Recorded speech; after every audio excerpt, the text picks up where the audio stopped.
دعوة لكل أم: ربوا أولادكم من فضلكم، من فضلكم ربوا أولادكم. أصل يا طنط ابنك النغة اللي انتي لسه بتهشتكي فيه وتدلعي فيه ده كبر خلاص، كبر وطلع للمجتمع واتجوز وفتح بيت، بس للأسف بيتعامل على إنه لسه نغة.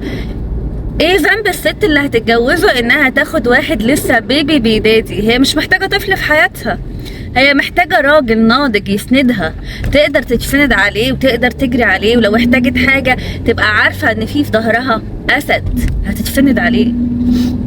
ايه ذنبها البنت الغلبانة انها تاخد واحد ما اتفطمش لسه من اهله ولا اتفطم من الست الوالدة اللي عمالة تهشتك وتدلع وتخلي كل اللي حواليه يشتغلوا عشان بس يلبوا احتياجاته وطلباته؟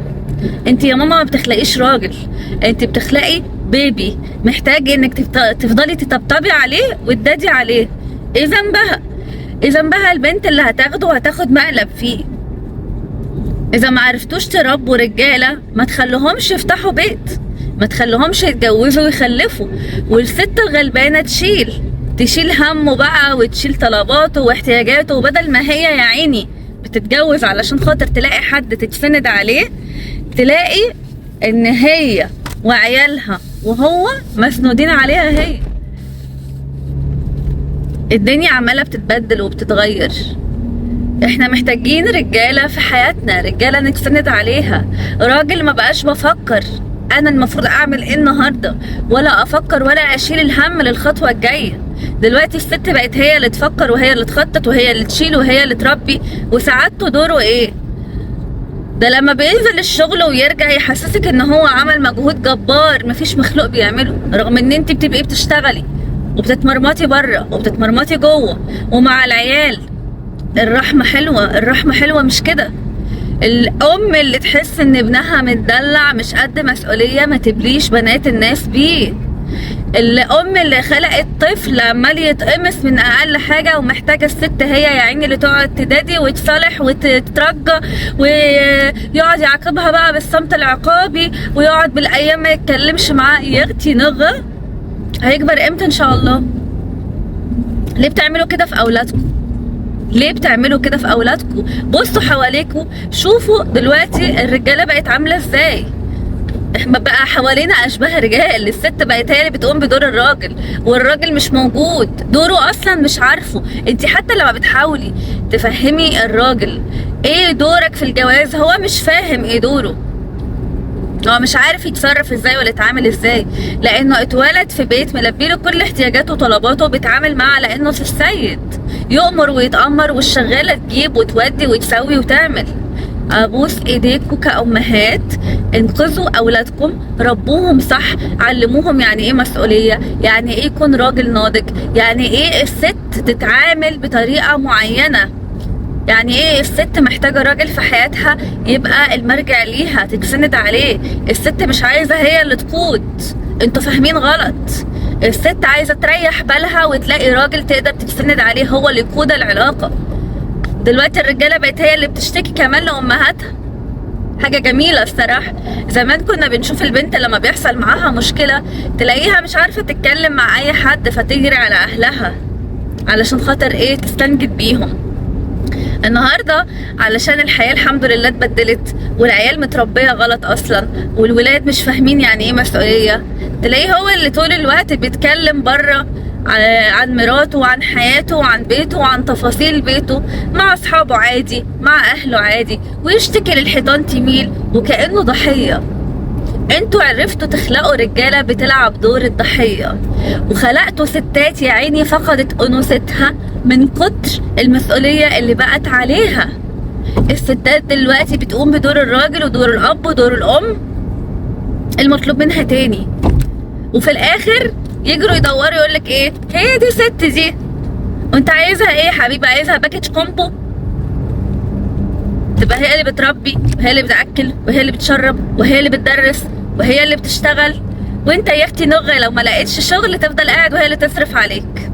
في بيوت كتير قوي مفتوحه بالمنظر ده وبالشكل ده، ولو اتكلمت تبقى مش بنت اصيله، مش طالعه من بيت قصر، لا ده المفروض تتمرمط وتضحي وتيجي على نفسها وما تفتحش بقها.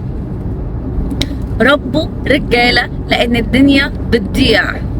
النماذج اللي عمالين نشوفها في حياتنا النهاردة لا فيها حاجة غلط. استحالة هي دي الرجالة اللي كنا بنشوفها زمان، استحالة هي دي الرجالة اللي كانوا بيطلعوا عاملين زي الأسود يشتغلوا ليل نهار ويجوا ما يأثروش في حق بيتهم ولا في حق عيالهم ولا في اهتمامهم بزوجاتهم وبأولادهم. عارفين ايه الدور اللي عليهم، كل واحد كان عارف ايه الدور اللي عليه. ما كانش بيخلي الراجل الست بتاعته تشتغل. الزمن اتغير، المسؤوليات كبرت، احنا دلوقتي في حياة صعبة انه شخص واحد يشيلها، وانا مع ده، بس شيلوها وانتوا الاتنين شايلين المسؤولية، مش واحد رامي على التاني. شيلوها وكل واحد عارف ايه الدور اللي عليه. شيلوها وهي لاقية راجل حنين بيطبطب عليها، بيحن عليها، محسسها بقيمة التعب وبالدور الكبير اللي هي شايلاه. مش هو ده دورك وان كان عاجبك، مش محسسها انها يعني واخده بقى اللي محدش خده، امير الظلام، انها تحمد ربنا اصلا انه اتجوزها، انه يا عيني شالها من العنوسه. وهو ده الفكر السائد النهارده. كل واحد محسس اللي معاه انه يعني عمل فيها جميله ان هو اتجوزها وشالها من العنوسه. قال يعني من غيره ما كانتش هتبقى عايشه، جاك خيبه. ده من غيرك كانت هتبقى عايشة ملوك، ده انت خدتها مرمطتها وطلعتها بمسؤولية. لامتى بقى يعني هنفضل مكملين بالمنطلق ده؟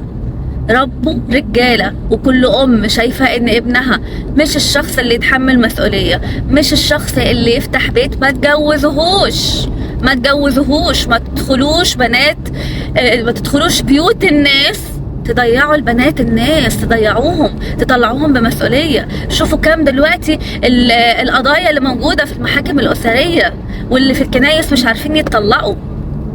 في بلاوي في الدنيا عمالين نسمع عنها، محدش عارف عنها حاجة.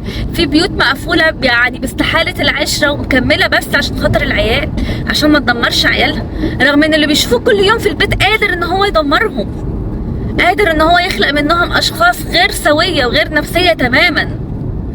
لامتى هتفضلوا تربوا في اطفال وتجوزوهم، وحتى لما يكبروا ويبقى البيت بكله بيشتكي منهم، من ام، من زوجة، من اطفال، تفضلوا برضو تطبطبوا عليهم وتحسسوهم من الغلط مش غلطهم؟ وانت كأم اكتر واحدة عارفة ان ابنك فيه مشكلة. ليه بتبلوا بنات الناس؟ هم ناقصين؟ واحدة يا عيني طالعة عايزة تتجوز، حاطة في بالها حياة معينة من الاستقرار، من الراحة، من الحب، من التقدير في مملكتها اللي هي نفسها تعيش فيها، تلاقي نفسها موحولة في جوازة منيلة ب60 نيلة مش عارفة تطلع منها. ليه بتعملوا كده في بنات الناس؟ ارحموا عشان ترحموا. اي ام شايفه ابنها لا يصلح ما تجرؤيش وتاخدي الخطوه، ما تخبطيش على بيوت الناس وتروحي تبين لهم ان انت عندك رشد اباظه اللي ما فيش حد موجود، اللي مش موجود عند حد، واللي هتاخده يا هنيالها. هي هنيالها فعلا لانها اخدت اكبر مقلب.